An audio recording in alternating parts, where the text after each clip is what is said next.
Olá, meu nome é Rafael Moreno, sou médico psiquiatra há 10 anos, mestre e doutor em medicina e morador aqui de Lajeado, que vocês estão sabendo que é uma das cidades aí atingidas pela maior catástrofe natural do Rio Grande do Sul, que é essa enchente que está acontecendo agora em setembro de 2023.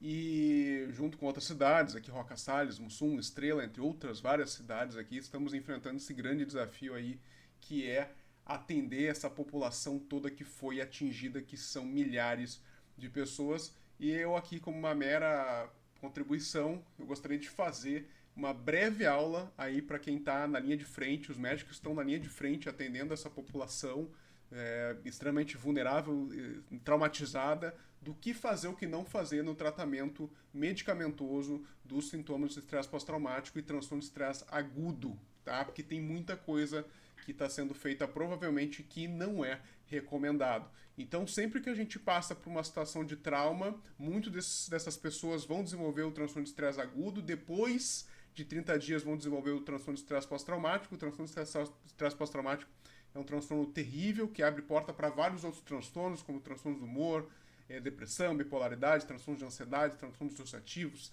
TDAH, transtornos disruptivos e transtornos de personalidade. Então a gente tem que estar muito atento, já que o trauma é um dos principais fatores de risco para vários outros transtornos psiquiátricos. E o que o pessoal que está chegando agora nas emergências, nos atendimentos aí pré-hospitalares, nos hospitais de campanha que estão sendo montados, o que essas pessoas vão estar desenvolvendo são sintomas do transtorno de estresse agudo, porque o transtorno de estresse pós-traumático precisa ser a permanência desses sintomas após 30 dias do trauma ocorrido. Tá? Então, o que as pessoas vão estar chegando lá? Com sintomas muitas vezes dissociativos, aquelas pessoas em estados de choque, pessoas que às vezes não vão lembrar nem do que aconteceu, tá? As pessoas paralisadas. Essas situações a gente pode acontecer agora e a gente chama de dissociação. Angústia, alterações do humor, apatia, taquicardia, sudorese, tremores, são sintomas autonômicos. A gente vai estar recebendo esses pacientes com esses sintomas.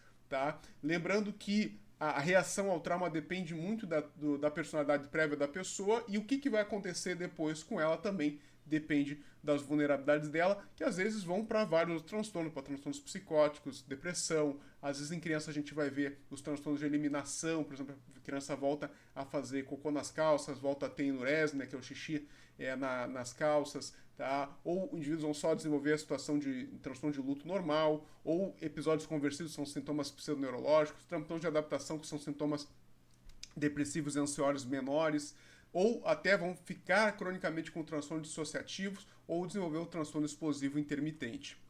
E o que se pode fazer, então, nessa situação de trauma agudo? Eu estou trazendo aqui evidências para vocês, baseado em meta-análise, do que a gente pode fazer do ponto de vista farmacológico, esse artigo aqui publicado em 2019 na Translational Psychiatry. E o que se tem de evidência? Só temos evidências claras, tá, para hidrocortisona na fase aguda, logo quando o paciente é atendido na situação de trauma. Tá? Lembrar que não é corticóide, é só hidrocortisona. Dexametasona não teve um efeito interessante. Propanolol, que estava sendo uma grande esperança, também não teve interessante. Antidepressivo, por exemplo, escitalopram, nessa fase também não teve efeito interessante. Gabapentina, ocitocina e óleo de peixe também não tiveram os efeitos interessantes. Para a criança, nada teve efeito também, nem para adolescente, nenhum dos medicamentos testados teve efeito. Propanolol e imipramina não tiveram efeito.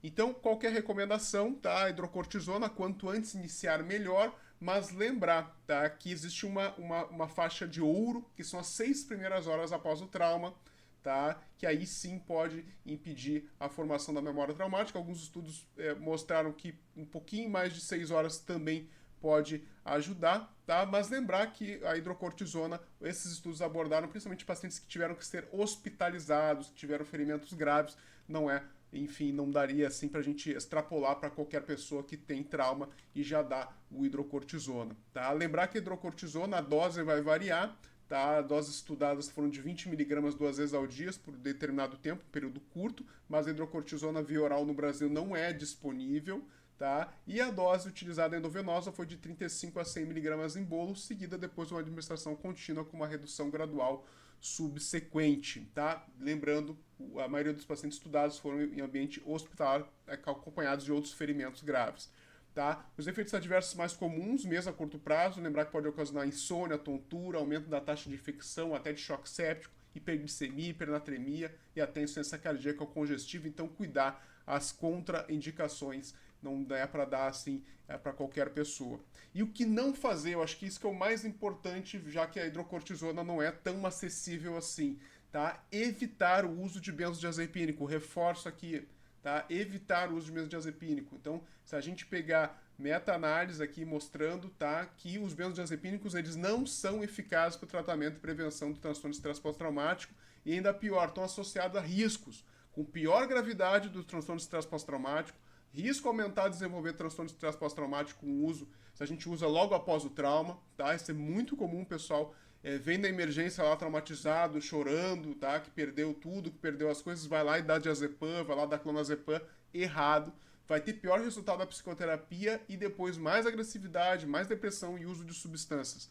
Ou seja, não dá para usar benzodiazepínico.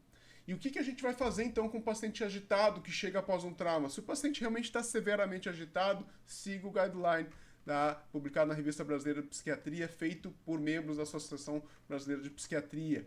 Tá? O que aqui está recomendado? Vários fármacos aqui que não são benzodiazepínicos podem ser utilizados. Risperidona, tá? A zenapina não está no Brasil. Olanzapina é a minha preferência para esses pacientes que estão muito agitados. A gente pode usar aqui 10 miligramas, tá? Os efeitos vão começar aí dentro de 1 a 2 horas, tá? Vão durar aí em torno aí de 1 dia, 2 dias às vezes, e a gente pode ir repetindo a dose até 30 miligramas, tá? Pode repetir a cada 2 horas mais ou menos, tá? E é um bom fármaco, ceda bem, acalma bem, interessante o fármaco de usar. Dá para usar também o haloperidol, mas lembrar que as outras opções para tratamento, todas envolvem benzodiazepínico, a gente deve evitar porque tem mais risco de dano que de benefício. Paciente muito agitado, a gente pode recorrer a medicamentos intramusculares, por exemplo, haloperidol, tá? A gente pode fazer. A minha preferência é o haloperidol com a prometazina, vai fazer uma ampola de haloperidol com uma ampola de prometazina intramuscular, certo? E ela pode ser repetida a cada 30 minutos, chegando a uma dose máxima aí de 30 miligramas de haloperidol por dia até 100 miligramas de prometazina dia, certo?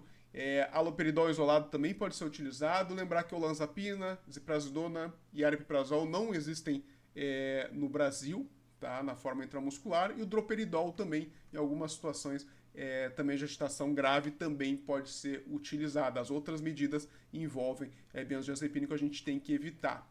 Medicamento EV, que muita gente acaba fazendo nos pacientes agitados, tá? Esse guideline brasileiro contraindica, fala que não deve ser utilizado medicamento EV para controle de agitação de pacientes, porque existem mais riscos, benefícios, tá? O paciente pode ficar sedado demais, pode ter uma depressão respiratória, vem por uma coisa que era benigna talvez e acaba desenvolvendo aí até uma arritmia cardíaca. Então, evitar o uso de tranquilizantes endovenosos, tá?